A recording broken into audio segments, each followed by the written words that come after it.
Fourscore and 7 years ago, our fathers brought forth on this continent a new nation, conceived in liberty, dedicated to the proposition that all men are created equal.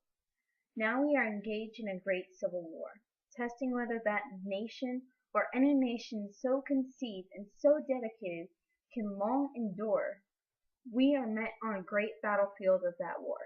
We have come to dedicate a portion of that field as a final resting place for those who here gave their lives that that nation might live. It is altogether fitting and proper that we should do this.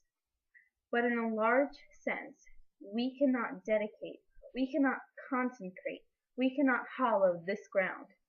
The brave men living and dead who struggled here have consecrated it, far from far above our poor power to add or detract.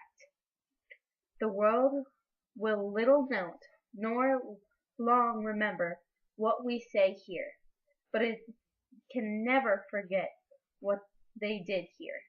It is for us, the living, rather, to be dedicated here to the unfinished work which they have fought here, have thus far so nobly advanced.